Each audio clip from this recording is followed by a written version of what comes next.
Sejam bem-vindos às comemorações dos 60 anos do Centro Espírita André Luiz. Esta palestra faz parte de uma série comemorativa do aniversário da nossa querida casa. O CEAL nasceu em 1º de outubro de 1960, sendo o primeiro centro espírita do Distrito Federal, casa pioneira em Brasília, berço e inspiração de tantas outras que vieram depois. Aproveitem a palestra de hoje, realizada com muito carinho para vocês.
Alô, família André Luiz.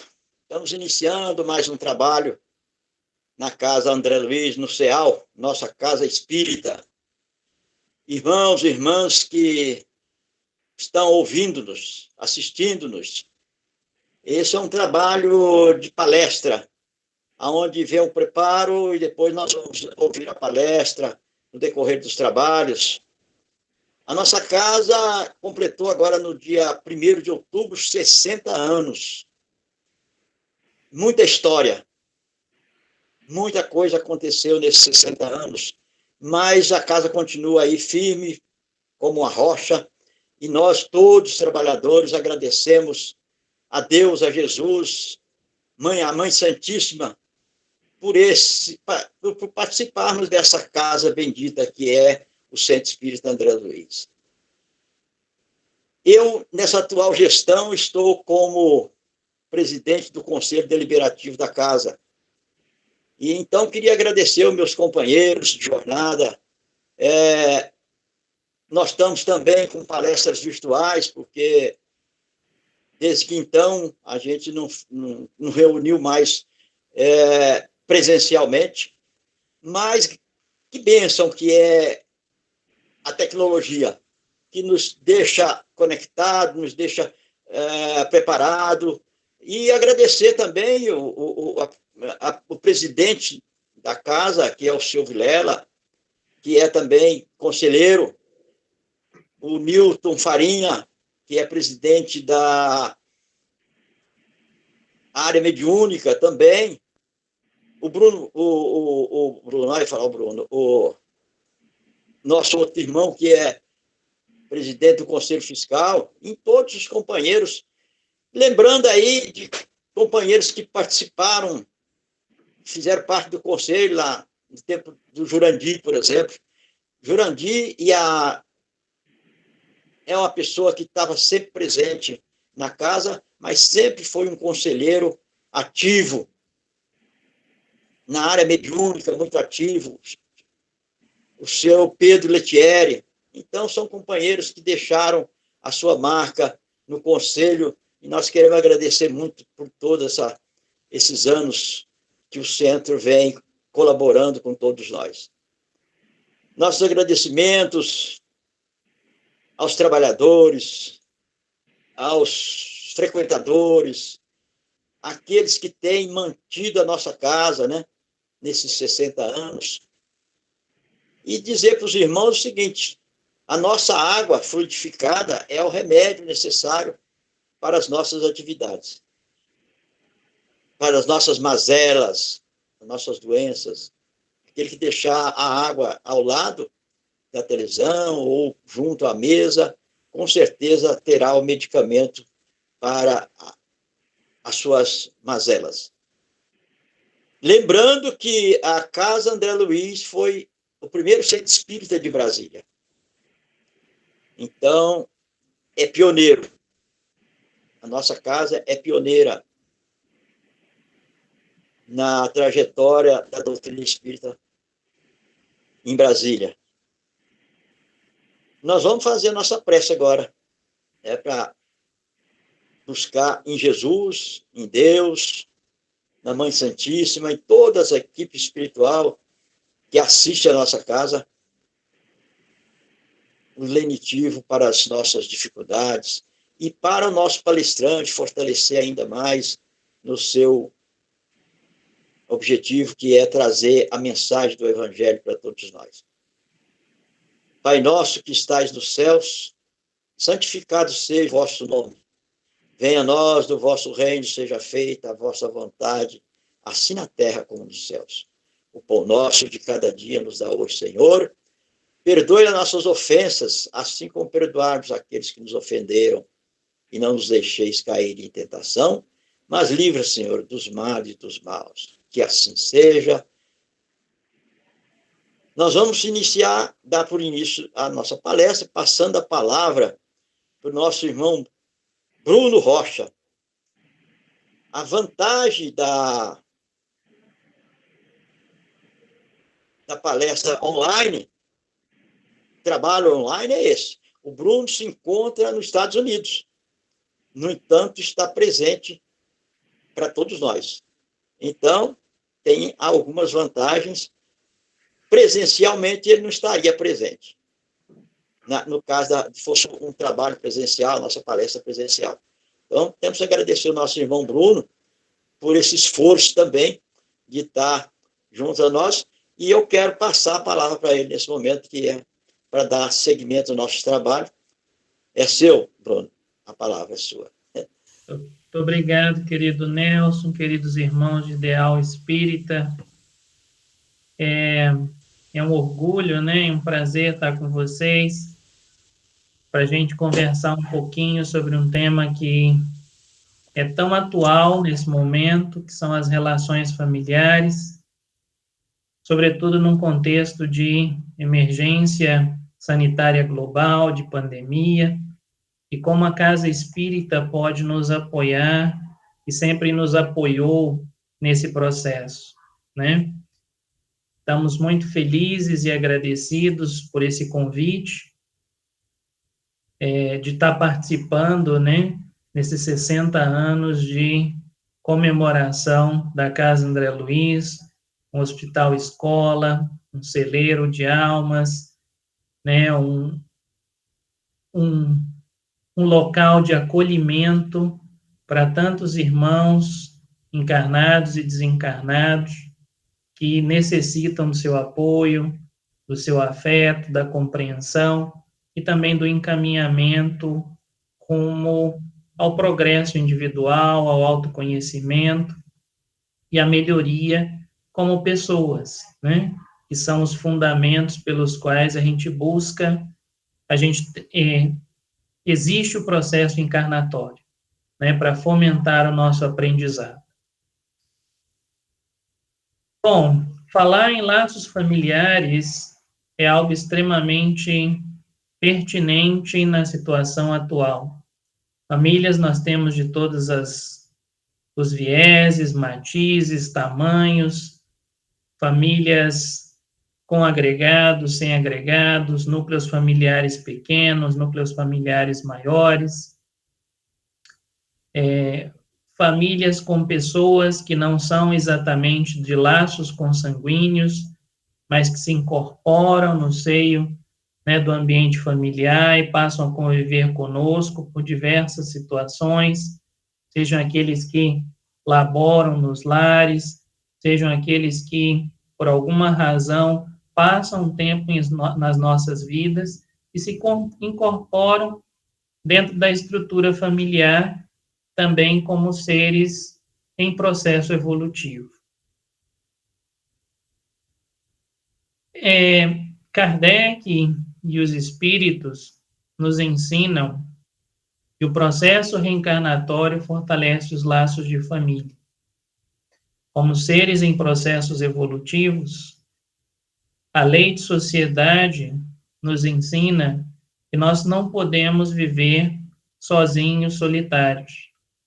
A nossa interação com outros seres humanos permite com que nós exercitemos habilidades de socialização, convívio, compreensão, harmonia, paciência, perdão, e possamos exercitar uma série de virtudes que são extremamente benéficas para o nosso progresso como indivíduos e para o nosso autoconhecimento.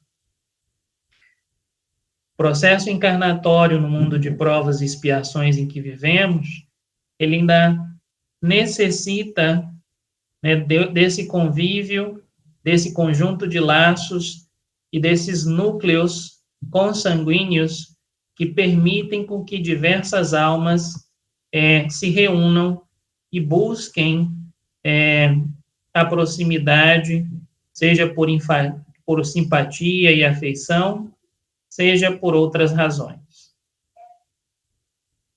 Espíritos, através do codificador da doutrina, nos esclarecem que no espaço, no mundo espiritual, os espíritos formam grupos, famílias que são entrelaçadas por um processo de afeição, pela simpatia, pela semelhança de ideais, pela semelhança de inclinações, e fazendo com que as diversas encarnações reaproximem cada um desses espíritos através das suas passagens entre o mundo terrestre e o mundo espiritual.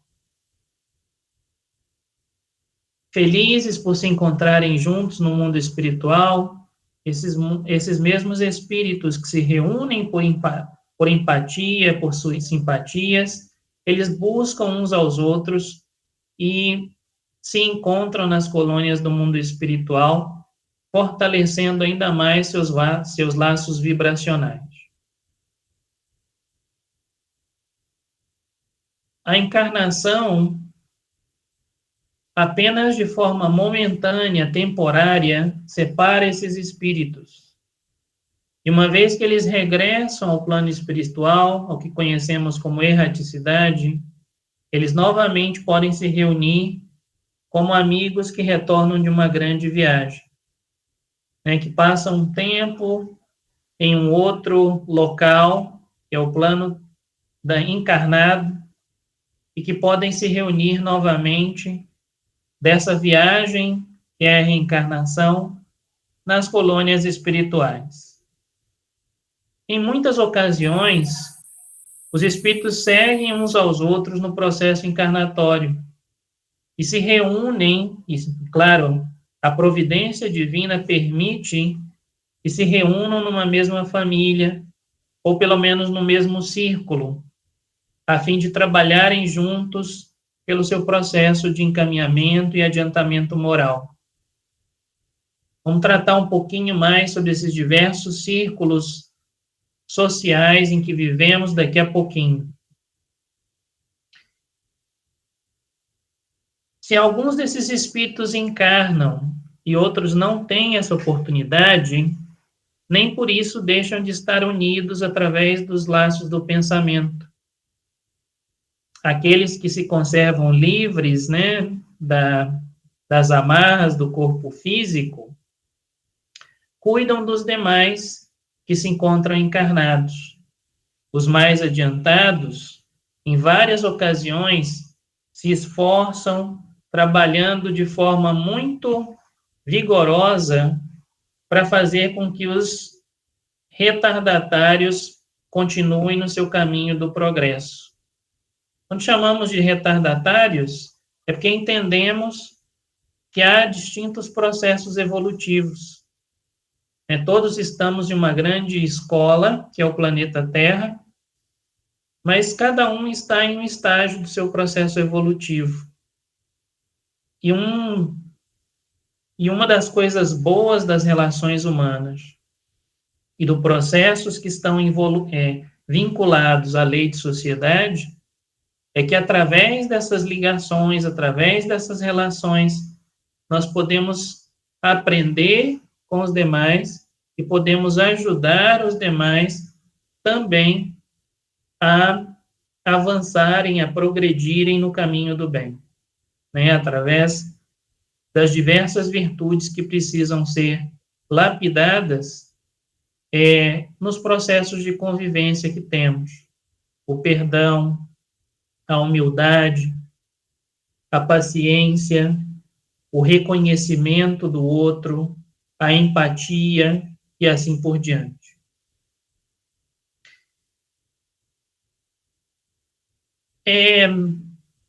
As pessoas que são parentes, que estão vinculadas por laços consanguíneos, muitas vezes demonstram processos de união e afeição que são um indicador de uma simpatia anterior que as aproximou. Sabemos que no processo evolutivo, no processo encarnatório, muitas vezes há conjuntos de espíritos que acompanham o processo evolutivo um dos outros. E esse acompanhar desse processo evolutivo se dá ao longo de, muitas vezes, várias encarnações. Afeições que são formadas no plano espiritual são reforçadas no plano material. E quando temos a oportunidade de encarnar num grupo familiar, onde há pessoas em sintonia, há pessoas com simpatia mútua, significa que há processos anteriores reencarnatórios que aproximaram essas pessoas.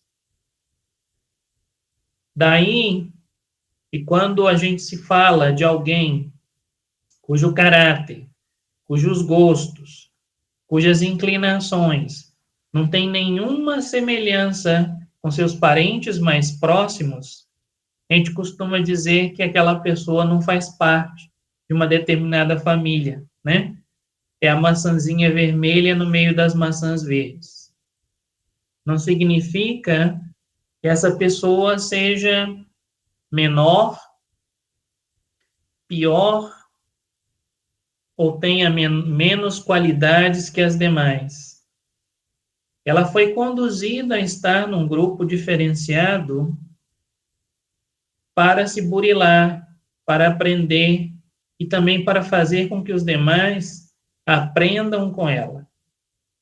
E vamos ver por que isso acontece. Bom, Kardec nos ensina que, ao dizer isso, nós estamos enunciando uma verdade muito mais profunda do que aquela que a gente imagina num primeiro momento. Deus permite que nas diversas famílias ocorram essas encarnações, muitas vezes, de espíritos estranhos, de espíritos antipáticos, de espíritos que as pessoas imaginam como completamente separados da realidade daquele grupo familiar, exatamente com o duplo objetivo de servir muitas vezes de provas, de testes para uns e também de caminho com uma escala do progresso. É dessa forma que os maus se melhoram pouco a pouco, ao entrar em contato e estar com os bons, e receberem os cuidados e os efeitos que os melhores nos dispensam. Imaginem se nós tivéssemos famílias sempre homogêneas, em que as pessoas pensassem sempre de forma igual, tivessem as mesmas aspirações e tivessem no mesmo nível de progresso. Nós não teríamos a oportunidade no seio familiar de exercitar as nossas virtudes morais. Então, a providência divina, os nossos orientadores espirituais, os nossos mentores, permitem que esses encontros aconteçam exatamente para que ocorra a melhora de uns e o burilamento de algumas virtudes morais dos outros. A paciência, a empatia, a necessidade de melhoria. Quando falamos de famílias, então, falamos de duas espécies de famílias. Já entendemos claramente. Podemos falar de uma família que chamamos vinculada, ligada, através de laços corporais, que são os laços consanguíneos, os laços da hereditariedade, e uma família que está vinculada através dos laços espirituais, que são os laços que nos unem através das nossas distintas encarnações, das empatias, dos valores comuns. Os laços de sangue são frágeis, como a matéria, se extinguem com o tempo. Os laços espirituais, eles são fortalecidos através da simpatia, da comunhão de ideias, da purificação que continua ao largo do tempo. Os laços corporais, apesar de se extinguirem com o tempo, eles nos permitem e são úteis, porque nos dão a possibilidade de colocar juntos espíritos estranhos que não se reuniriam se assim não fosse permitido, simpatias e antipatias anteriores. Enquanto os laços espirituais de maior duração permitem que mantenhamos a nossa caminhada evolutiva durante os nossos diversos ciclos encarnatórios, e que, inclusive, possamos nos apoiar uns aos outros nas diversas dificuldades impostas pelos processos encarnatórios e, claro, pelas relações e pela convivência com os espíritos estranhos ou espíritos que inspiram antipatias pretéritas. Os laços de sangue, portanto, não criam forçosamente laços espirituais, uma vez que o corpo procede do corpo, mas o espírito não procede do espírito, porquanto o espírito já existia antes da formação do corpo. E aqui fica claro que ao longo da nossa caminhada evolutiva, temos a oportunidade de lidar com esses dois tipos de espíritos. Espíritos que nos são caros, com os quais nutrimos comunhão de ideias, com os quais estamos com os mesmos objetivos em termos de progresso moral, e espíritos que ainda nutrem por cada um de nós, podem nutrir antipatias, podem ter desejos estranhos aos nossos desejos de progresso moral e espiritual. Mas essa interligação, ela é benéfica e é ela que possibilita a continuidade do nosso progresso moral. Kardec nos ensina, e os Espíritos nos ensinam claramente, não é o pai quem cria o espírito do seu filho, o pai ou a mãe, ele mais não faz do que oferecer um invólucro corpóreo, que é o nosso corpo físico, cumprindo-lhe, no entanto, o papel de auxiliar o desenvolvimento intelectual e moral do filho para poder fazê-lo progredir. Na qualidade de mãe, na qualidade de pais, na qualidade de cuidadores ou de responsáveis por uma criança, nós temos o dever moral de auxiliar o seu desenvolvimento intelectual e moral, e fazê-lo progredir. Em nenhuma ocasião podemos ser egoístas de criá-los para atender às nossas vontades, de criá-los em uma bolha, de não permitir o seu contato com outros núcleos familiares, de não permitir a educação, de não permitir a saúde.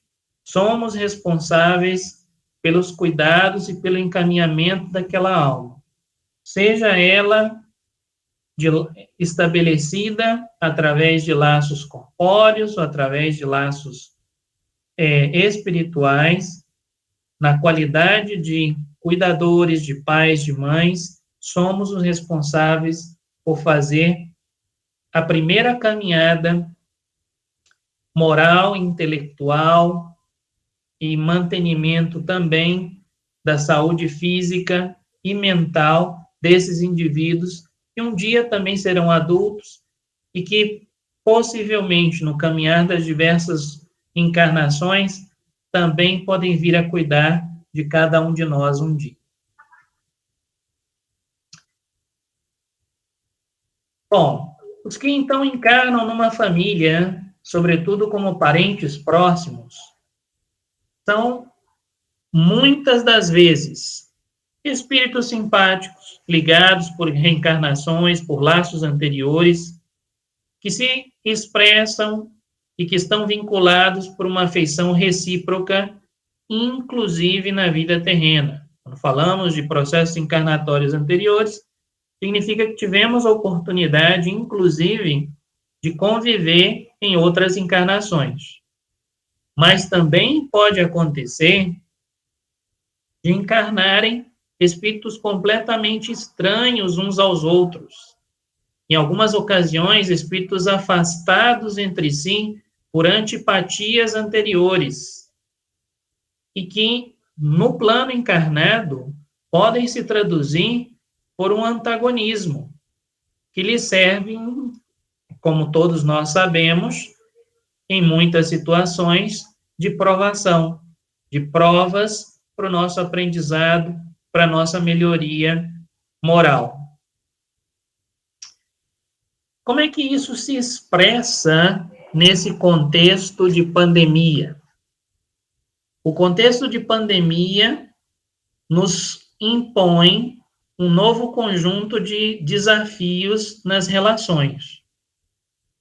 De um lado, há uma necessidade durante um grande período de tempo de manter o que nós hoje conhecemos como isolamento social, que é importante para a manutenção da saúde física e que demanda uma série de cuidados do ponto de vista da saúde mental. Por quê? Porque da mesma forma que não nos permite o contato com outros grupos, com outros círculos sociais, ele nos acerca, ou seja, ele nos coloca de forma muito mais próxima das pessoas que nos são próximas, ou seja, aquelas que residem no mesmo ambiente que a gente. Do ponto de vista da psicologia, isso já demonstrou, por exemplo, desafios enormes nas relações familiares. Há famílias que, nesse momento, demonstraram uma aproximação muito maior, uma oportunidade que não tiveram ao longo de muitos anos de estar convivendo ao mesmo tempo, no mesmo ambiente, 24 horas por dia.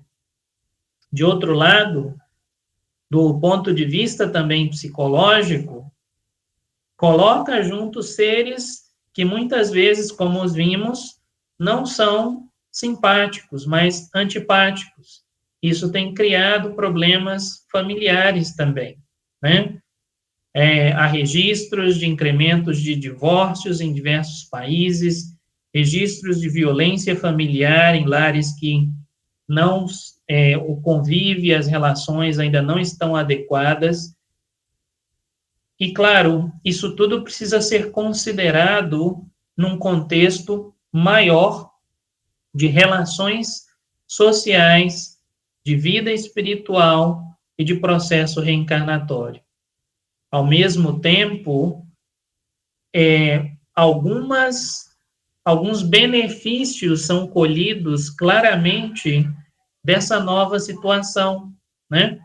Como o Nelson estava mencionando, né? Nós temos hoje a oportunidade, através da tecnologia, de estar em contato com pessoas em qualquer lugar do país, em vários pontos do mundo, né? Eu, nesse momento, estou transmitindo, né, para vocês, falando dos Estados Unidos, da cidade de Bethesda, no estado de Maryland, na região da capital norte-americana.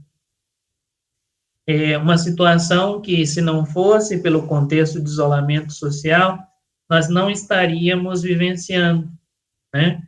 Eu não teria a possibilidade de chegar até vocês de forma presencial. A tecnologia hoje nos permite essa aproximação, se nós soubermos utilizá-la para o bem, né?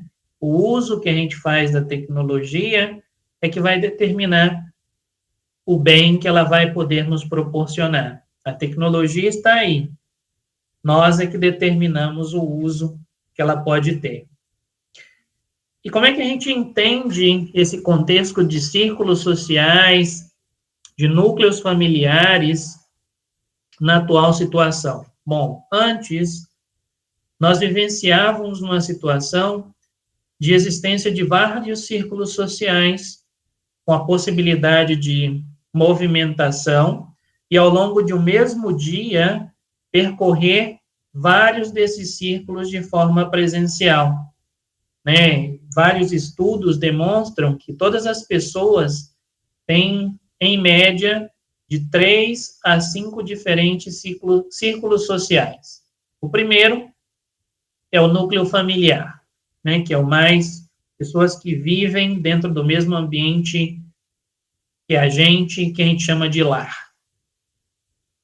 Existe, para a maioria das pessoas, existe um ambiente, que é o ambiente do trabalho, onde a gente também tem círculos sociais, relações com as pessoas. Se ainda não estamos em idade de trabalho, temos um ambiente escolar que funciona da mesma forma. Adicionalmente, nós temos pelo menos um terceiro círculo social, que é o círculo de amigos, vizinhos, pessoas com as quais nós convivemos por laços de simpatia ou por relações que são estabelecidas entre familiares. E muitas pessoas, além desses 3 círculos principais, ainda tem, por exemplo, no nosso caso, um círculo social vinculado ao movimento espírita, vinculado à casa espírita, vinculado à doutrina espírita. Esse é um quarto círculo social. Outras pessoas têm outros. Por exemplo, um círculo de pessoas de atividades esportivas. Uma pessoa tem um hobby, passear na natureza, fazer viagens, enfim. Então, em média, as pessoas têm de 3 a 5 círculos sociais e transita por esses círculos sociais ao longo do dia, das semanas, ao longo da sua vida. Agora, a realidade é diferente. Nós temos um círculo social presencial, basicamente, que é o núcleo familiar. E todos os demais estão no que nós chamamos hoje na nuvem, né? São círculos virtuais.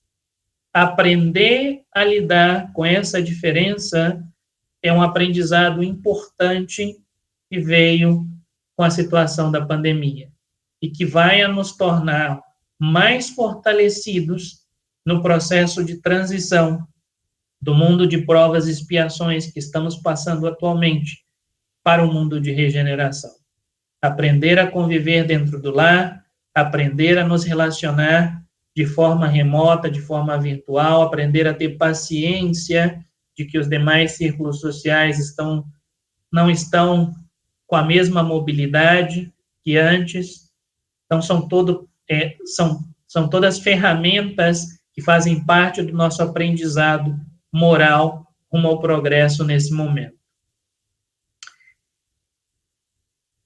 Algumas pessoas apresentam, então, uma repulsão instintiva originada da antipatia entre os espíritos.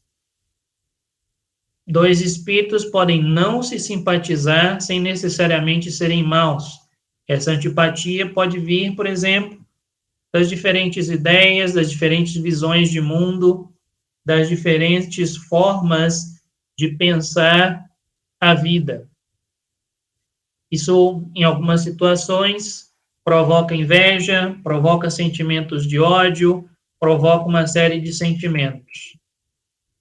Mas também os espíritos nos ensinam que, através das diversas virtudes que temos que desenvolver, uma paciência, a caridade, a harmonia, a humildade, podemos transformar esses laços antipáticos em laços de simpatia, que unem espíritos, que demonstram comunhão de ideias e que são fonte de felicidade. A afeição pura e sincera é um manancial para o progresso e para a felicidade individual de cada um. Como é que a casa espírita se encaixa nesse processo? O que representa a casa espírita nesse processo? A casa espírita, ela é reconhecidamente uma fonte de acolhimento, de esclarecimento e um agente de mudança, no sentido de nos explicar todos esses fenômenos e de nos chamar a atenção para a necessidade de mudança que precisamos, para a necessidade dos novos valores, para a necessidade do exercício do perdão, da caridade, da simpatia. A casa espírita também é um posto de socorro material e espiritual, uma escola da alma, uma escola para esse exercício da lei da sociedade e um lugar de tratamento, né? Tratamento de espíritos que precisam se conhecer, que precisam burilar o seu autoconhecimento e precisam aprender que nessa nova realidade das relações humanas há também lugar para o perdão, para a caridade, para a harmonia e para crescermos juntos, seja de forma presencial, seja de forma virtual. E aqui fica o nosso agradecimento à Casa André Luiz, né? Que há 60 anos vem exercitando essa atividade de hospital-escola, de casa de acolhimento, de casa de esclarecimento. Como instituição humana, também é formada por seres humanos que também têm suas falhas, também têm suas necessidades de crescimento, em alguns momentos também precisam aprender com o convívio dos outros. E como comentamos, A casa espírita também é um círculo social. Nela também vamos encontrar espíritos amigos, espíritos simpáticos e espíritos não tão amigos e não tão simpáticos. Que na nossa caminhada evolutiva possamos agregar todos esses espíritos e transformá-los em companheiros de caminhada, em companheiros a serviço do bem, para a transformação da sociedade que precisamos exercitar até a passagem, a conclusão da passagem da transição desse planeta para um mundo de regeneração.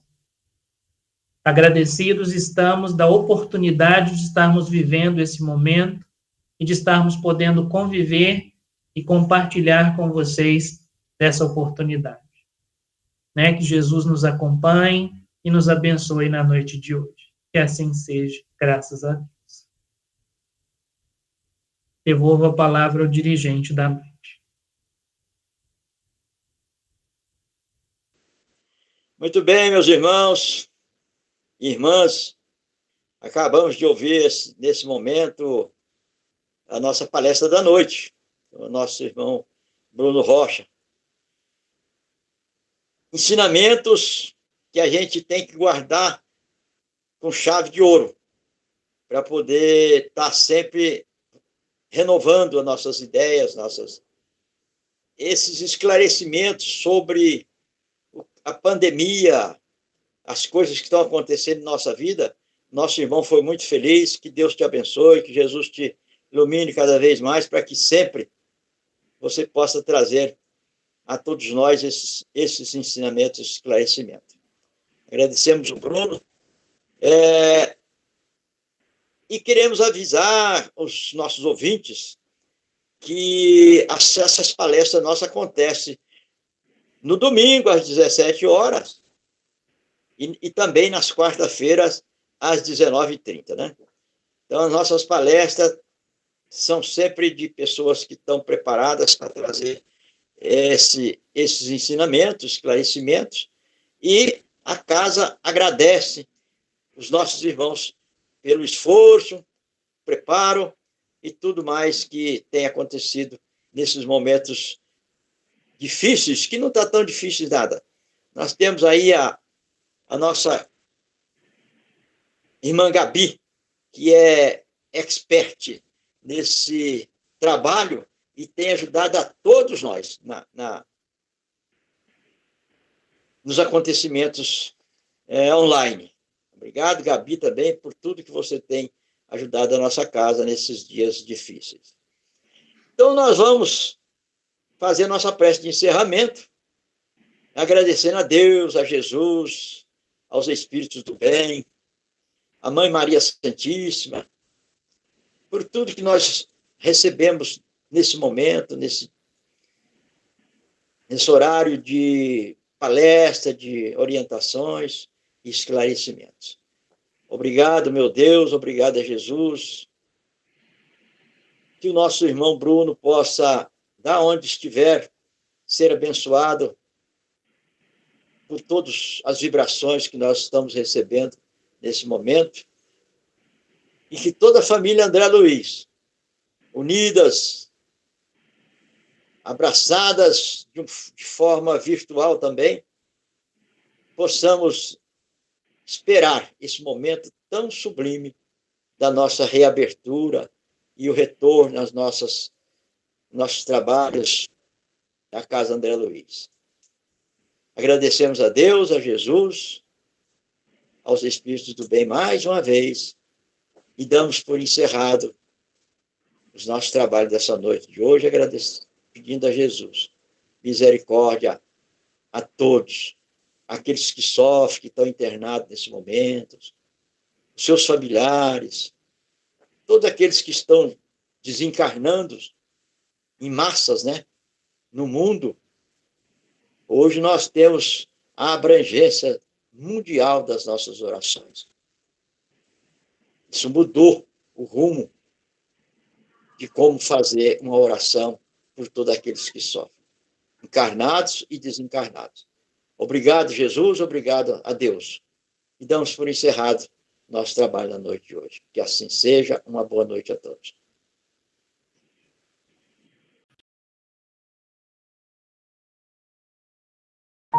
Olá, amigos do Centro Espírita André Luiz. O CEAL agradece àqueles que deram a sua contribuição para que a obra de ampliação do espaço físico fosse executada. Solicitamos que os nossos colaboradores continuem nos apoiando para que possamos cumprir nossos compromissos com os salários dos funcionários que cuidam da manutenção e segurança da nossa casa e também com as despesas com água, energia elétrica, material de limpeza, etc. As doações podem ser de qualquer valor e podem ser via conta bancária ou na Secretaria do CEAL pela manhã. Mais informações no site www.cealdf.org.br. O CEAL conta com a sua contribuição.